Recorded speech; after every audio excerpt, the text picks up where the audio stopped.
보아스는 이제 자신의 길이 분명함을 보았으므로 룻에게 그가 친족의 역할을 하겠다고 한 약속을 이행하지 않고 성문에서 장로들과 모든 백성 앞에서 자기와 자기 사이의 혼인 서약을 발표합니다. 모압 여인 룻과 엘리멜렉의 가족에게 속한 모든 재산을 샀다. 그가 큰 부자가 아니었다면 1.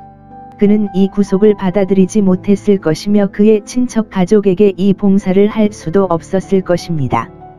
큰 재산이 좋은 것이 아니라 그것을 사용할 마음만 있다면 그 세대, 특히 자기 집안 사람들에게 훨씬 더 많은 유익을 줄 수 있다는 것이 무엇입니까?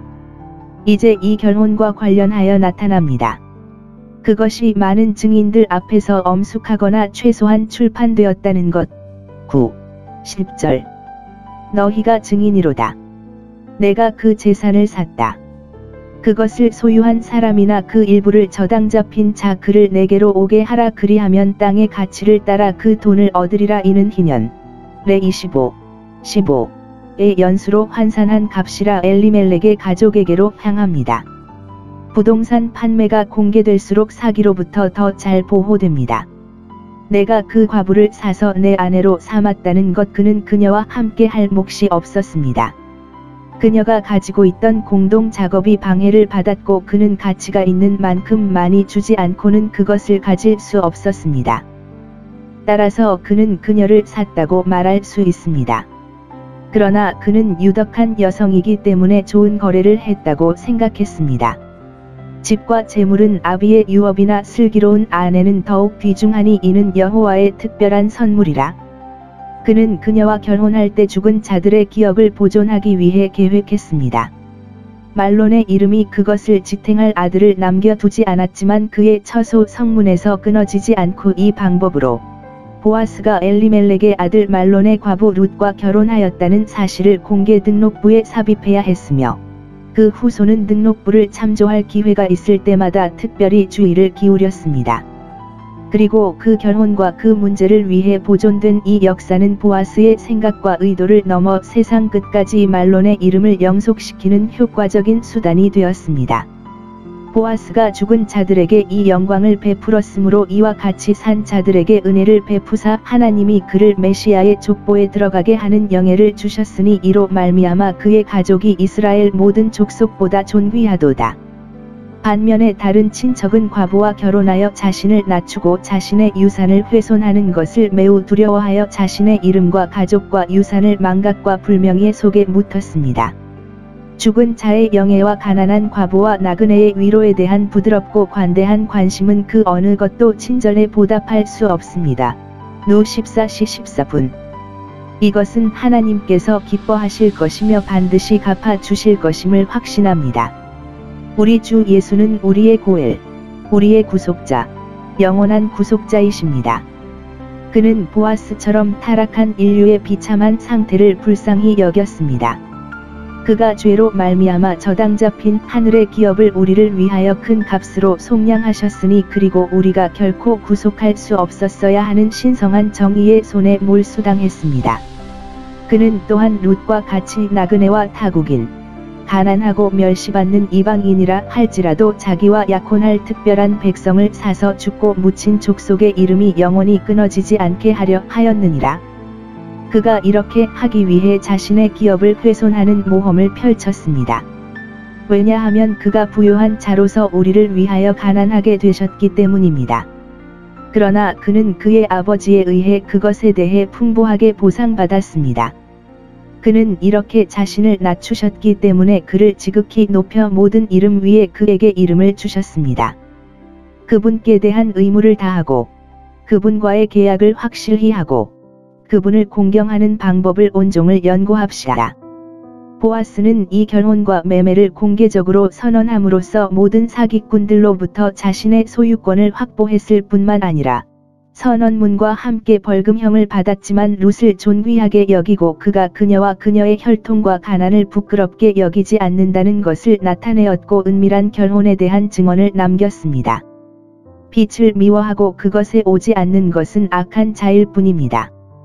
보아스는 그가 한 일에 대해 증인들을 불렀습니다. 왜냐하면 그것이 그가 정당화할 수 있고 결코 부인하지 않을 것이기 때문입니다.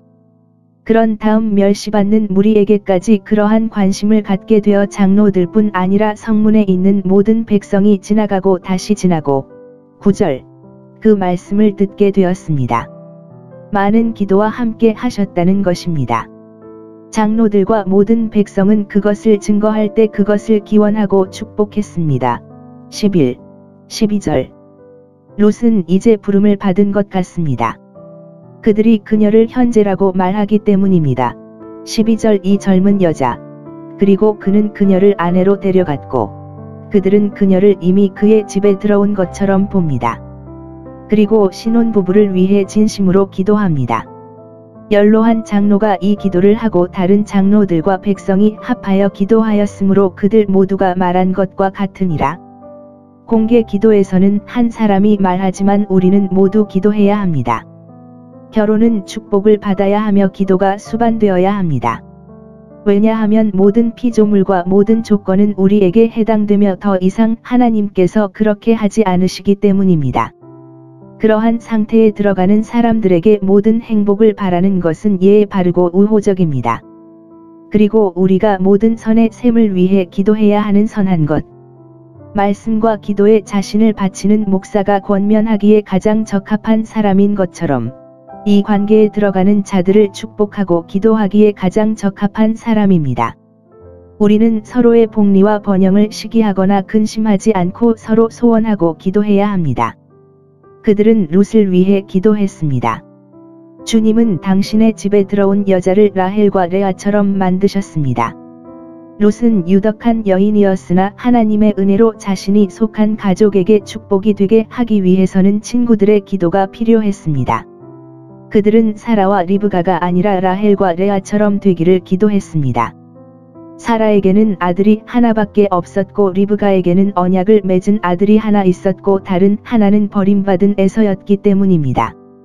그러나 라헬과 레아는 이스라엘 집을 세웠으니 그들의 자녀들은 다 교회에 있고 그들의 자손은 많았더라. 그녀가 당신의 집 옆에 번성하고 열매가 많으며 충실한 포도나무가 되기를 바랍니다. 그들은 보아스를 위해 그가 장식된 성에서 계속 합당한 일을 하도록 기도했습니다. 그리고 점점 더 유명해질 수 있습니다. 그들은 아내가 집안의 사적인 일에서 축복이 되고 남편이 도시의 공적 사업에서 축복이 되어 그녀는 그녀를 대신하고 그는 그의 자리에서 지혜롭고 유덕하고 성공하기를 원했습니다. 주목하라. 유명해지는 길은 합당하게 행하는 것이다. 큰 명성은 큰 공로로 얻어야 합니다. 합당하지 않고 무해하고 공격적이지 않은 것으로는 충분하지 않지만 우리는 합당하고 우리 세대에게 유용하고 유용해야 합니다. 진정으로 저명할 자들은 그 자리에서 빛으로 빛날 것임에 틀림없다.